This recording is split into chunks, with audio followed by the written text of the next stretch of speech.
Hello, and thank you for joining me on another episode of the Tech Exec podcast, where we triple your impact per engineer. As always, I'm your host, Aviv Ben-Yosef, advisor and consultant to tech executives worldwide, and our subject today is bad metrics.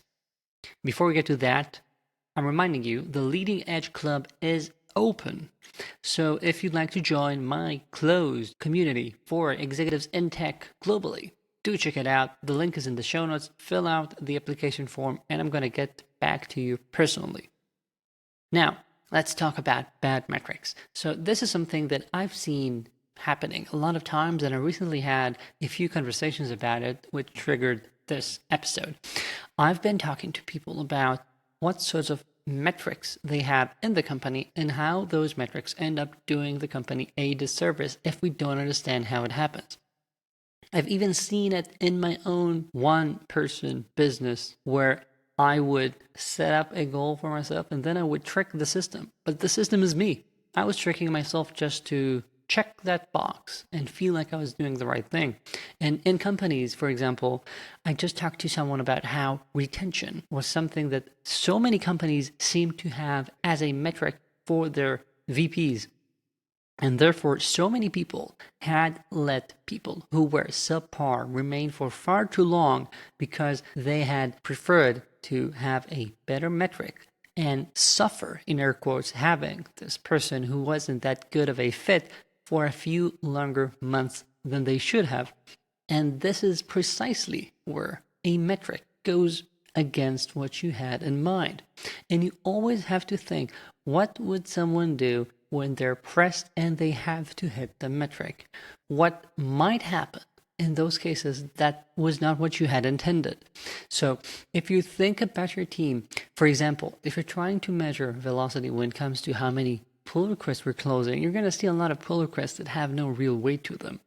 If you're trying to look at how many bugs we have, you're going to see people all of a sudden push so many bugs so that they are only revealed later on and try and patch them so it's not a real issue right now and it's going to pop up a few sprints down the line and no one actually understands what it is related to.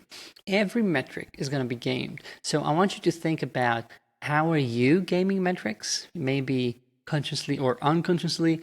For example, this retention metric. For example, when it comes to how you decide who you should be pushing forward in the company, who you're promoting, what sorts of teams you're advocating for, what sorts of KPIs you're suggesting for your organization that you're going to give your CEO to measure you by. If you were asked to do that, are you gaming the system? Are you choosing things that are going to be easy for you to fudge if needed?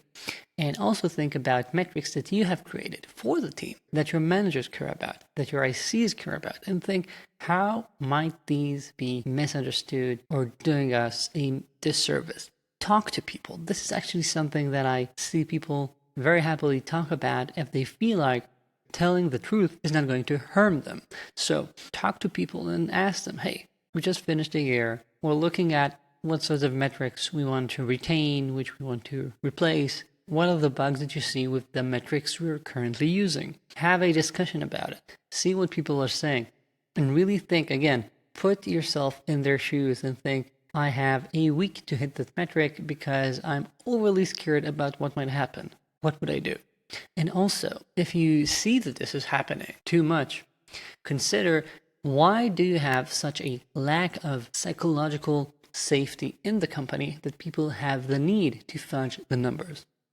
Why are they so afraid of not hitting a milestone, not hitting a metric, that they would rather do this? Again, some of them do it even unconsciously, but still, that means that there's something lacking in your culture. That means that your psychological safety is not where it should be.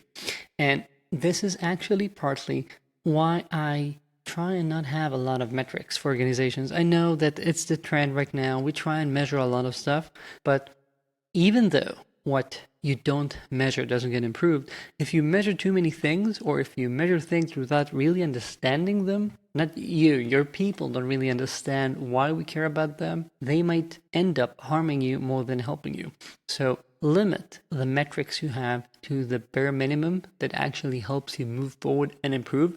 If you never use the metrics for any actionable changes, they're not helping you, and try and think, do you need to have a supporting metric? So sometimes adding another metric can help us avoid some fudging.